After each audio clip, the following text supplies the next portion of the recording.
नमस्कार देवियों और सज्जनों। और आज आप खुश तो बहुत होंगे, क्योंकि आप लोग जो मुझे प्रश्न पूछ पूछ कर परेशान किया करते थे कि एंडी ब्रो कहाँ हैं, क्या आप लोगों में झगड़ा हो गया है, और कुछ दलहित चिंतक बहुत खुश भी थे, उन सबको निराश करते हुए एक बार फिर बता दूं कि भाई एंडी ब्रो आजकल अपने प्रोजेक्ट में लगे हुए हैं, कुछ पठन पाठन में। तो एक ब्राह्मण होने के नाते दूसरे ब्राह्मण को यह स्वायत्तता दी गई है कि वह अगर विद्याध्ययन करना चाहे तो उसे छोड़ दिया जाए। इसलिए मैंने पूछा नहीं, किंतु आज जब शिकायतें बहुत ज्यादा हो गई तो मैंने एंडी ब्रो को फोन किया और कहा कि भैया आज आ जाओ और अपने मुंह से बता दो कि भैया कहाँ गायब हो और क्या कर रहे हो, और हम दोनों में कोई लठा लठौवल नहीं हुई है। तो पेश है एंडी ब्रो। पहले ये तो बता दीजिए भैया, कहाँ गायब हैं और क्यों दर्शकों के जवाब क्यों नहीं देते हैं भाई? अरे नेट चलाएं तब तो देंगे जवाब। मतलब एक आध बार चलाते हैं फेसबुक वगैरह, उस पर कुछ पोस्ट कर आते हैं। अब अभी घूम करके आए वहाँ कुरसेला से कोशिका और गंगा वगैरह का संगम देख करके। इसके अलावा अपनी किताबें हैं, पढ़ाई है। ये देखिए, अब ये जैसे अर्थशास्त्र की किताब है तो वो इतनी मोटी होती है। ये आप नाप करके देखिए ये कितनी मोटी है करीबन। ऐसे ऐसे में अंदाजा हो पाएगा। ये मेरी 3 उंगलियां तो आ जा रही है इसमें 1000 पन्ने की, और ये एक ही वर्षन है। ऐसे ऐसे 3 है तो 900 पन्ने की कोई है, कोई 700 पन्ने की है। मतलब अंग्रेजी वाली सब जो है वो तो और भी है भगवान की दया से। तो अब किताबें हम अपनी पढ़ें, घूम घाम करके आए कोसी वगैरह के संगम से। कोसी के संगम पर गए थे तो वहां भी काम वही था। डॉक्टर दिनेश मिश्र की किताब हमने उठाई, पानी का शाप, अभी अभी जो उन्होंने लिख करके तैयार की है, उसे लेकर के हम कोसी के संगम पर पहुंच गए। लगा कि उस पर चलो हम लोग अलग से बात करेंगे। आप करवाएंगे सब। फिलहाल दर्शकों को ये बताइए कि हम दोनों के बीच फुटबॉल नहीं हुई है। अरे खैर, तो दोनों लोगों का सीन है, दोनों लोग लड़ भी सकते हैं आप, लेकिन पब्लिक को इसमें क्यों मजा लेना है? हम लोग बंद कमरा करके इसमें लड़ेंगे।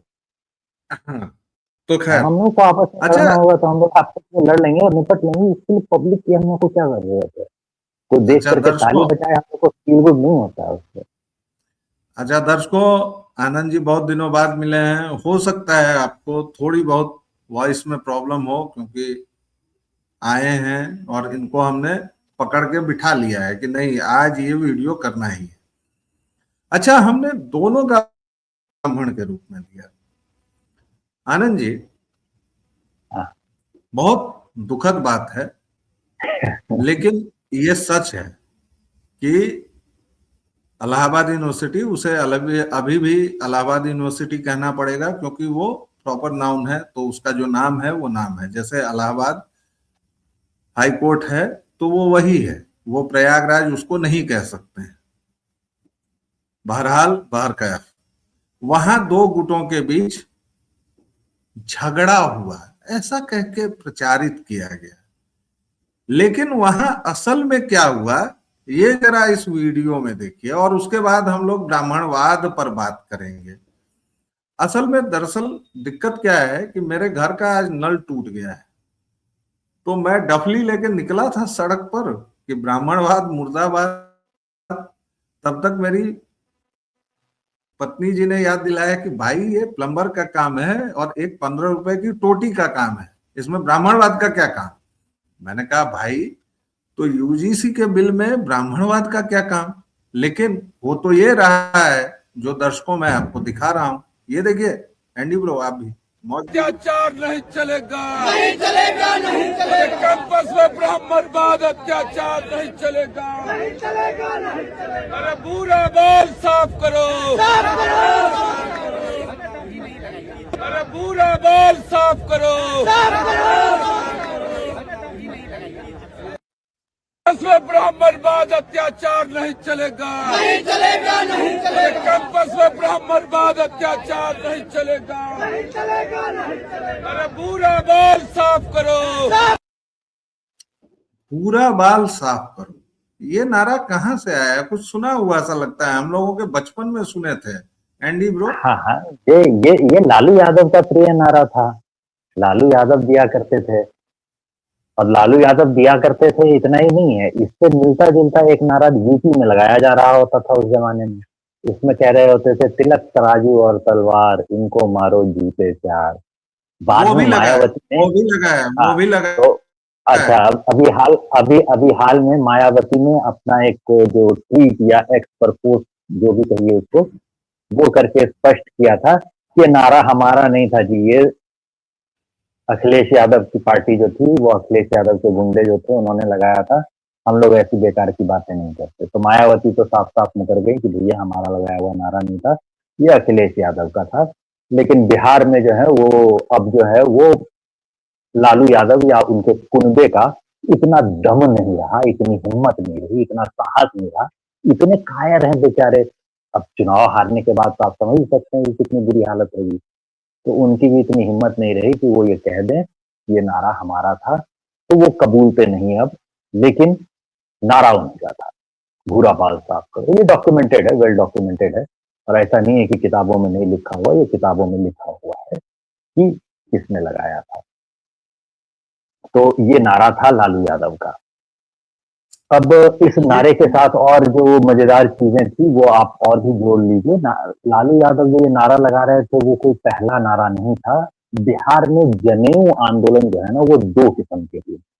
पहला वाला किस्म का जनेऊ आंदोलन जो था वो त्रिवेणी संघ के टाइम पर लगा था। त्रिवेणी प्लीज संगम प्लीज का प्लीज मतलब होता प्लीज था, प्लीज प्लीज बीच में रोकना पड़ेगा एंडी ब्रो। हाँ, जनेऊ से याद आया, एक ओ सीरीज या ओ न्यूज करके कोई है चैनल, चूंकि मैं स्क्रॉल करते करते ही आता हूं, मैं रीलबाज नहीं हूं, और दर्शकों श्रोताओं कई बार आपसे अनुरोध करता हूं, लेकिन फिर भी पहला प्यार लिखना ही है। वो इन बच्चों के बीच गया था जो भूरा बाल साफ करो का नारा लगा रहता है। उसने मेरी तरह तिलक लगाया हुआ है और आंखों पर गॉगल्स लगाए हुए हैं, उसकी वजह चाहे जो भी हो। एक जगह उसे, ये बच्चे जो भूरा बाल साफ करो कह रहे हैं, उनमें से एक कहता है कि पहले से करके आए हो ना। और जब वो तथाकथित ब्राह्मण ही होगा, क्योंकि ब्राह्मणवाद मुर्दाबाद, वो कहता है पहली बात जो उसके मुंह से निकलती है वो इस देश के जहर को दिखाती है। वो कहता है कि मैंने जनेऊ नहीं पहना है, और तुम टीके को बात करना चाहते हो तो तुम ऐसे सामाजिक न्याय लाओगे। उस पर जो भी जवाब मिलता है। दूसरा कहता है कि तुम जो ये टीका और जनेऊ पहन के आए हो, तो जनेऊ को शूकर को पहनाने वाले को तो आईएनबी मिनिस्ट्री में नवाजा जा रहा है। इतना जहर कि हमारे जो प्रतीक है जनेऊ, हालांकि उस बेवकूफ ने यह कहा कि जनेऊ मैंने नहीं पहना है, हो सकता है उसने नहीं पहना हो, आजकल के बहुत लोग नहीं पहनते हैं, लेकिन मैंने जनेऊ पहना हुआ है। और इस पर अगर आप मुझे कत्ल करना चाहें साहब, तो 1997 से कोशिश हो रही है। जब प्रिया सिनेमा में मैं इसको कान पर चढ़ा के शौचालय में जाता था ना, तो आज से ज्यादा घृणा मैंने महसूस की है। जब ये टीका लगा के मैं जेएनयू के अपने क्लास में जाता था, तो जो घृणा मैंने महसूस की है, वो आज के तथाकथित एससी एसटी कहने वाले बच्चे जब कहते हैं ना कि आपने जातीय भेदभाव देखा नहीं, तो मुझे उन पर हंसी आती है। 1997 में मैंने वो यहां से महसूस किया है, चुभता हुआ है, क्योंकि मेरे टीके को देख के 30 लोगों के उस क्लास में मुझे खड़ा किया जाता था और कहा जाता था कि look at this Sanghi goon. Tika means Sanghi goon. Look at this patriarchal Brahmin. जबकि मेरे नाम में कोई जाति सूचक शब्द नहीं है, मेरा नाम केवल व्यालोक है। और अब मैं स्वामी हूं, जब 7 साल पहले मेरे गुरु ने मुझे आज्ञा दी कि तुम अब स्वामी लिख सकते हो, वह एक अलग विषय है। लेकिन मेरे नाम में कभी जाति सूचक शब्द नहीं रहा है। लेकिन उसको यह पता था कि because I am putting a tika on my forehead, so I must be a Brahmin. और 17 साल के एक किशोर को खड़ा करके उस क्लास में कहा जाता था कि look at this Sanghi goon, he wears a tika, he is aulad of Hitler, he is a Nazi barbar Sanghi. शब्दों पर मत जाइए साहब, जो यातनाएं, जो प्रताड़नाएं हमने झेली है ना आप लोगों के मक्का मदीना जेएनयू में, क्या कहें, दूध फट जाएगा कि क्या फट जाएगा। एंडी ब्रो, इसके बावजूद हर एक चीज के लिए, कहीं भूस्खलन हुआ तो ब्राह्मणवाद जिंदाबाद मुर्दाबाद, कहीं रोड एक्सीडेंट हुआ तो ब्राह्मणवाद मुर्दाबाद, कहीं घर में पानी नहीं आ रहा है तो मनुस्मृति जला दी जा रही है। क्या मसाला है ये, क्या मामला है? देखिए, इसमें आपको हिंदी फिल्मों में तो आपको पता ही है कि उर्दू वुड में इतना दम नहीं कि वो सच पर आधारित कुछ भी बना सकें, दिखा सकें। बहुत कम ही ऐसा हो पाता है कि उर्दू वुड में कोई ढंग की कोई फ़िल्म बने। तो इसलिए फिर से मुझे जो है फ्रीडम राइटर नाम की अंग्रेज़ी फ़िल्म की बात करनी पड़ेगी। 2007 में आई थी फ्रीडम राइटर नाम की जो फ़िल्म थी, इसमें एक शिक्षिका होती है, वो एक ऐसे स्कूल में जाकर के शिक्षिका बन जाती है या उसका ट्रांसफ़र, उसकी पोस्टिंग ऐसे स्कूल में हो जाती है, जो काले लोगों का और दूसरे जो अमेरिकी समुदाय होते हैं, जिसमें मैक्सिकन होते हैं और भी चीनी लोग होते हैं कुछ, तो ऐसे लोगों के समुदाय के जो इलाके थे, उस इलाके में वो स्कूल था और उस स्कूल में वो शिक्षिका बन जाती है। और उस स्कूल में होता क्या है कि बच्चे एक-दूसरे का मज़ाक उड़ाने के लिए एक कार्टून बना रहे होते हैं और वो स्कूल इसी नाम से जाना जाता है, it all started with a cartoon. तो ये जो नाज़ियों के साथ किया गया था ना, ये नाज़ियों ने जो किया था यहूदियों के साथ, वो बिल्कुल इसी तरह से शुरू हुआ था। एक कार्टून बनाया गया, उस कार्टून में क्या किया जाता है कि एक नाक, बड़ी-सी नाक, विचित्र-सी नाक, टेढ़ी नाक, बाज जैसी नाक, वो बना करके और शुरू किया जाता है। तो नाज़ियों ने सबसे पहले दिखाना शुरू किया कार्टून में यहूदियों को कि यहूदी बहुत बुरे हैं, अजीब-सी नाक जो होती है इनकी, वो इनकी बुराई की पहचान है। सब कुछ एक मामूली से कार्टून से शुरू हुआ था, बिल्कुल वैसे ही जैसे भारत में शुरू होता है। एक पूर्व पोर्न संपादक जो होता है, जो शरद यादव के शायद उकसाने पर या फिर उसकी पैरवी पर एक बड़ी हिंदी पत्रिका का संपादक बन बैठा था थोड़े समय के लिए। लीजिए, अब आपकी आवाज़ गायब हो गई, आपने म्यूट कर रखा है। आपने म्यूट कर रखा है शायद।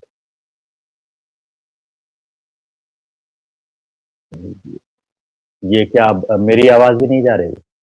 चलिए मान लेते हैं कि मेरी आवाज़ जा रही होगी। आवाज जा रही है, वो मैं असल में, वो दिक्कत ये है कि वो वीडियो दिखाने के चक्कर में ये हो गया। वो हमारे श्रोता दर्शक जानते हैं कि मैं थोड़ा तकनीकी मामलों में पीछे हूँ। अच्छा, ठीक है, तो खैर कोई बात आपको नहीं, मैंने वो इसीलिए हम रोका आगे कि पूर्व पूर्ण संपादक अब हुँ, आईएनबी मिनिस्ट्री का सलाहकार है। प्लीज माइंड इट, तो थोड़ा सा अच्छा, कायदे तो से उससे कीजिए उससे ऐसे। उससे क्या हो जाता है, मेरे ऊपर मुकदमा कर देंगे?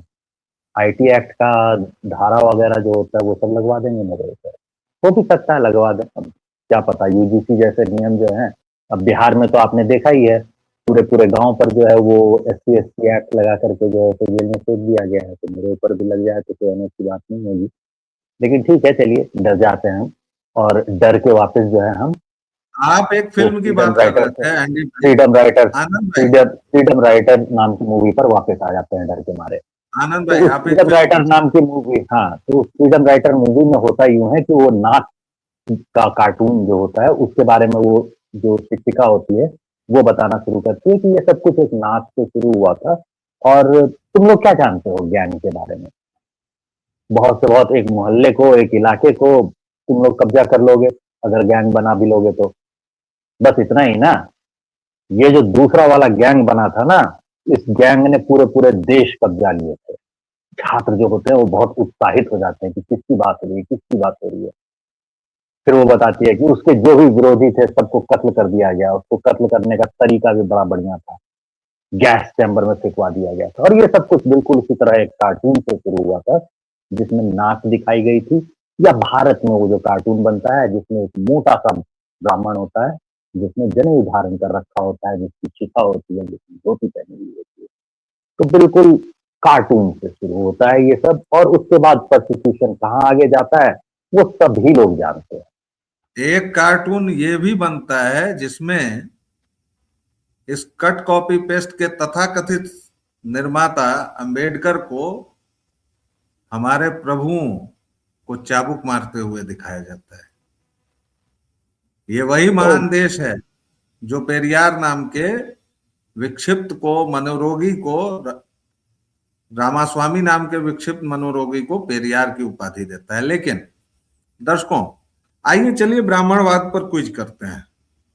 और ये बड़ी अच्छी चालाकी की गई है कि हमने ब्राह्मण, अच्छा, वैसे एक ही वाक्य में आप पेरियार और अंबेडकर दोनों का नाम क्यों ले रहे हैं? ये तो बहुत गलत बात है। मतलब पेरियार तो संविधान बनते ही संविधान जलाने के लिए निकले थे और इसके लिए जेल भी गए थे। उनको तो बिल्कुल पसंद नहीं था अंबेडकर का संविधान। तो अंबेडकर ने भी तो अछूतिस्तान की मांग के लिए कुछ लेटर वेटर लिखा था कहीं अपने अंग्रेज आकाओं को। अब ये देखिए, अब सुना है इसमें अब आप ये कह रहे हैं कि वो जो साइमन कमीशन के सदस्य थे और भगत सिंह जो साइमन कमीशन का विरोध करने के कारण जो है, साइमन गो बैक का नारा लगाने के कारण जो है वो फिर जेल जाने और फांसी पर चढ़ने की नौबत आ गई थी। तो भगत सिंह का नाम भी जो है अंबेडकर के साथ लिया नहीं जाना चाहिए। अब आप ये कहेंगे नहीं, ये ब्राह्मणवाद है। ये तो आप देखिए, अंबेडकर का नाम लेने वालों के साथ जो है आप भगत सिंह का नाम छीन लेना चाहते हैं, पेरियार का नाम छीन लेना चाहते हैं। यही छीन झपट जो है ना, यही ब्राह्मणवाद है। हम अभी और कुछ कहेंगे और अभी हम ब्राह्मणवाद पर उसके बाद फिर आप बता देंगे कि फेबियन सोसाइटी का नारा क्या होता था। और उस फेबियन सोसाइटी के नारे का हिंदी अनुवाद जैसे ही आप करेंगे तो उसके बाद फिर आप कहेंगे कि कॉपी पेस्ट हो गया। ये सब ये जो छीन झपट है, नहीं, ये जो छीन झपट है, यही छीन झपट ब्राह्मणवाद है। एग्जैक्टली, सारा कसूर यही है।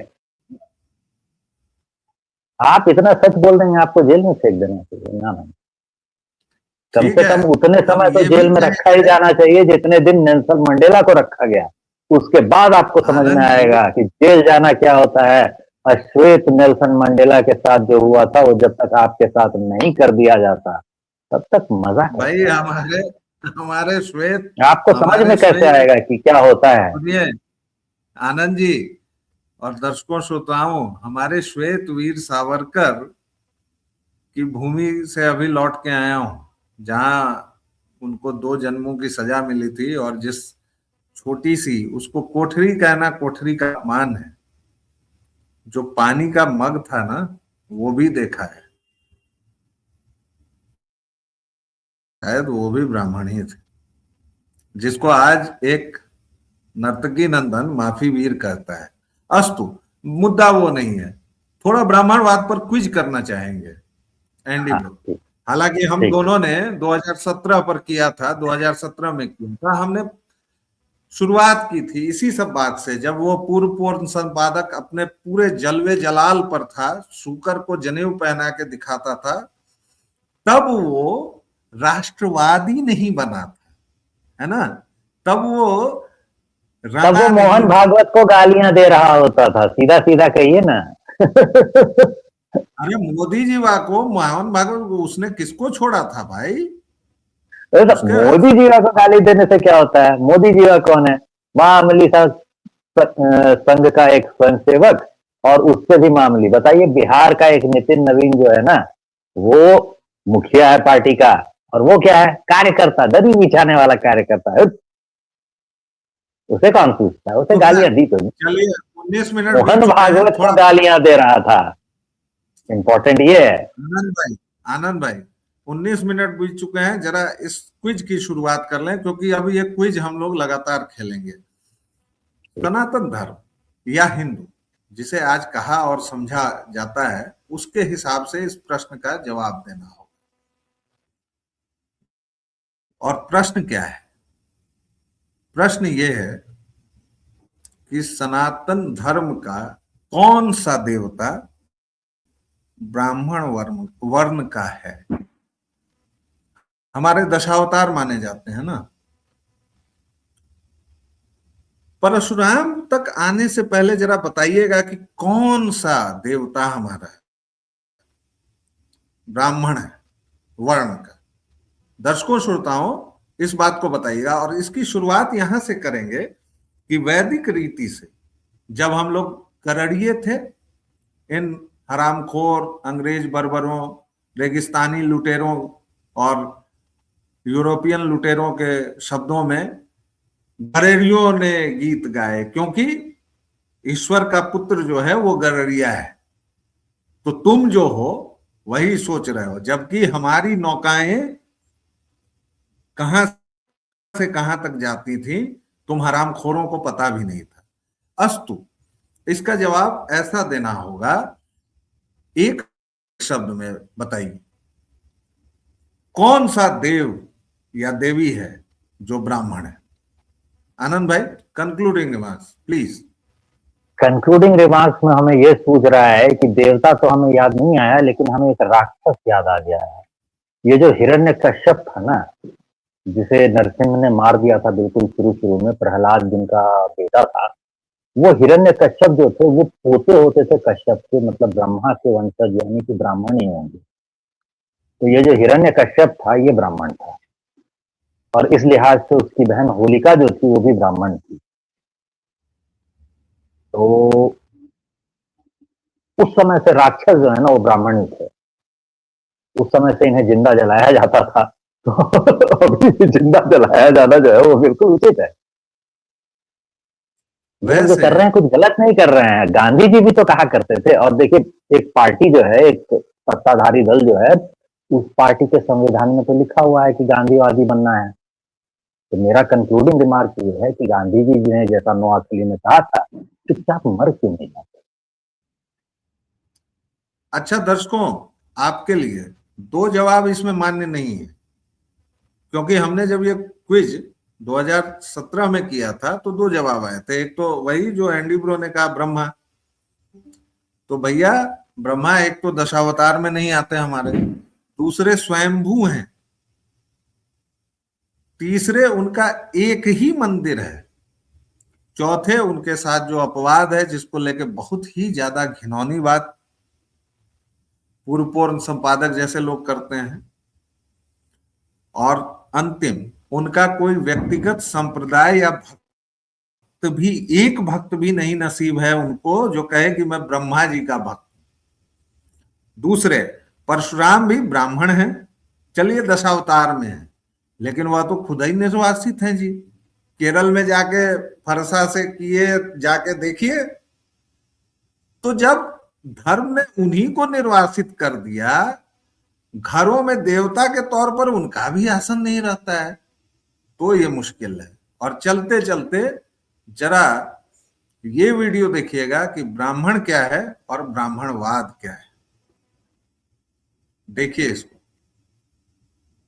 ये वाला नहीं, ये तो नकली वीडियो है, ये वाला वीडियो चलना चाहिए। दूसरा वाला।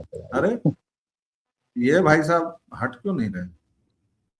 ब्राह्मणवाद कैसे हट जाएगा? ब्राह्मणवाद हटेगा ही नहीं, हटेगा ही नहीं। अच्छा चलिए, मैं कोशिश तो कर रहा हूं दिखाने की, लेकिन कुछ हो नहीं पा रहा है। एक सेकंड, इनको लाता हूं, देखता हूं ये चल पाते हैं कि नहीं। हाँ, ये है ब्राह्मणवाद। देखिए इसको, जरा ध्यान से देखिए इस वीडियो को प्लीज। ये है ब्राह्मणवाद और ये है ब्राह्मण। ये देखिए, एप्स्टीन फाइल को याद कीजिए, और ये जो चीज हो रही है ये है ब्राह्मणवाद, और इसी के खात्मे के नारे लगाए जा रहे हैं। एक बार फिर से देखिए दर्शकों श्रोताओं, क्योंकि इसके बाद आपको इन्हीं के साथ छोड़ के जाऊंगा। ये देखिए, सबको आशीष देता हुआ ब्राह्मण एक बिटिया, एक शक्ति के सामने झुक जा रहा है। इससे प्यारी तस्वीर क्या हो सकती है सनातन की? इससे प्यारी तस्वीर क्या हो सकती है ब्राह्मण की? और इससे प्यारी क्या तस्वीर होगी किसी ऐरे गहरे राजनीतिक विचारधारा की, जिसको मजहब और रिलीजन के मुलम्मे में पेश किया जाता है। ये है ब्राह्मण, और ये है ब्राह्मणवाद। और इसीलिए इससे खतरा है और इसीलिए इसको इतना ज्यादा शर्मिंदा किया जाता है, इतना जहर बोया गया पूरे वातावरण में कि अब हम लोग खुद को ब्राह्मण कहने पर शर्मिंदा होने लगे। लेकिन नहीं, मैं ब्राह्मण हूं और मुझे गर्व है। ब्राह्मण शब्द किससे बना है अगले क्वेश्चन में बताएंगे, पहले इस क्विज का जवाब दीजिए। ब्राह्मण देवता कौन है? भाई जाति तो हम लोग खोजने में माहिर हैं, तो राम जी तो ठाकुर थे, कृष्ण जी यादव जी हैं, और क्या बात करते हैं, ये छोटे छोटे मोटे को छोड़िए, ये जरासंध का भी जो है ना वो जाति ढूंढ करके एक समुदाय है जिसने हड़प रखा है बिहार में। गदा वदा भेंट की जाती है नीतीश कुमार को, बाकायदा वो स्मारक बना हुआ है।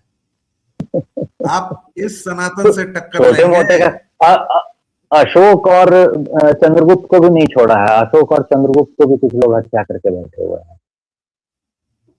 ब्राह्मणों ने हथियाया है, अशोक चंद्रगुप्त को नहीं सबको हथिया लिया है, ब्राह्मणों ने सबको हथियाया हुआ है। लेकिन चलते चलते इन दोनों चीजों पर गौर कीजिएगा और सचमुच सोचिए। अभी इस क्विज की शुरुआत हुई है, क्योंकि ये ब्राह्मण वाणी है। पूरे देश को ब्राह्मण होना होगा, पूरे विश्व को ब्राह्मण होना होगा, वरना कोई उपाय नहीं है। ब्राह्मणत्व एकमात्र आशा है, सनातन एकमात्र उपाय है। दर्शकों श्रोताओं, व्यालोक वाणी को जितना स्नेह और प्रेम दे रहे हैं, प्लीज देते रहिए। आपकी स्नेह वर्षा में भीगना हमें बड़ा अच्छा लगता है। अपनी पहचान को लेकर, अपने जनेऊ को लेकर, अपनी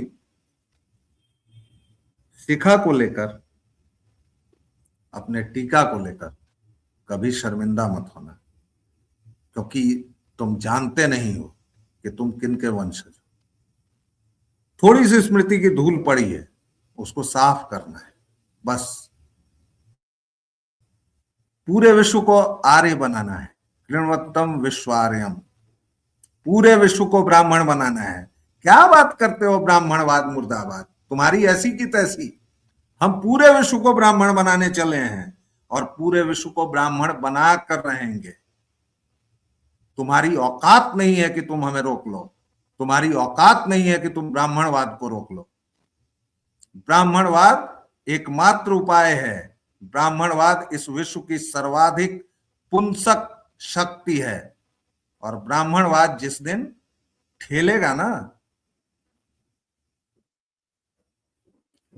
जय जय सिया राम।